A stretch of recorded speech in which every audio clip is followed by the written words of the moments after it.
grande piacere avervi qui per farvi la cronaca di Tremme contro Sant'Isidoro Bagheria. Viene fermato prima ancora che potesse scoccarlo. Va la ricotta, controllo del 27, entra dentro, prova il tacco, Amici! Si sblocca subito la partita. Sono bastati letteralmente una manciata di secondi al 3M e già 1-0 qui al Pala Don Bosco. Segna Amici per Calvaruso, ancora lui, si gira Calvaruso, più che il tiro voleva il passaggio. Ha passato gli ultimi anni in Toscana giocando anche in C1 in Serie B. Va Amici, la parata di Gagliano, mondo capovolto rispetto a qualche mese fa. La Gras che però sta vincendo.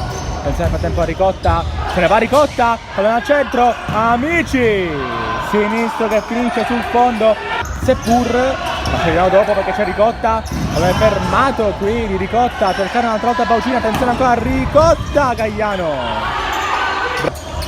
Bruno ha fermato il cronometro e ha già segnato il primo gol per il Trem. Quel tiro qua di Mena Marquez, errore grave di Gagliano che fa passare il pallone sotto le gambe, segna anche Mena Marquez, 2-0 come l'aveva strutturato il 3M. Qua rischia però la Rosa, attenzione al contropiede, Scianna può andare, palo clamoroso, attenzione a Baucino dall'altro lato, ancora il 14, si riappoggia dietro, Mena Marquez colpisce male e adesso ritorna in campo solo per battere questo calcio di punizione. Va in porta, lo salva, lo sanno,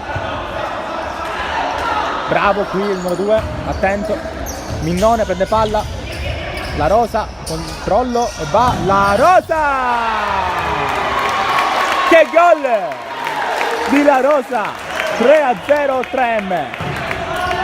Filippo Mulè, ma ancora palla per il Trem, ancora con la Rosa, cioè Pitarresi, traversa e time out chiamato qui a Ticali perché nelle ultime manovre si è visto che il Sant'Isidoro stava un po' peccando con l'aiuto di Losanno che sa di aver commesso fallo e quindi non protesta. Solissimo Amici, salta Gagliano e poi no, non è vero, che cosa ha sbagliato qui Isidoro. Il secondo, questo di Amici, attenzione, Mulè, il tiro, Tripoli, Pagano, poi Scianna mangiato, ma c'è ancora Pagano che se ne va al centro, è solo Mulè, Tripoli, ancora Mulè però, Tripoli è caduto, corre il 13, mantiene il pallone in campo, c'è Ricotta ad aiutarlo, la parata di Gagliano sul tiro di La Rosa. Lotta da parte di campo, se ne va tiro Scianna, ancora lui, può correre, Scianna al centro, Mulè, cicca questo pallone, Pagano,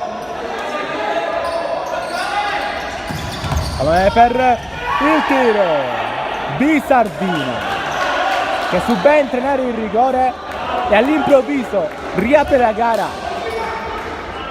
Controllo facile, palla ancora per il Bagheria, attenzione qua al tiro di Cecchitano, Tripoli un'altra volta e poi arrivare lì, Campagna non può metterla dentro, attenzione alla Ricotta che può andare avanti, ancora il tiro qui di La Rosa che finisce sul fondo. È stato messo al Trem in questa frazione, Pagano rischia, Minnone 1-1, Minnone, palla in buca, preciso come pochi qui Minnone, 4-1. La spinta di La Rosa e per qua errore grave di Shiro Chan, attenzione ancora, Minnone traversa, lo stop, abbiamo questo pallone Ciro Scianna, Tripoli, schiaffetto alla sfera e attenzione 2 contro 1 3M, La Rosa al centro, Montevago di nuovo La Rosa, Gagliano in qualche modo, sempre La Rosa, vuole aiuto, non glielo offre nessuno, bravo. Oggi rete del Sant'Isidoro è arrivata, attenzione con l'errore, lo sanno al centro, bravo Nicolosi. Quindi quando mancano 7 secondi alla fine partono gli applausi già del Pala Don Bosco, il 3M batte il Sant'Isidoro Bagheria, arriva adesso anche la certezza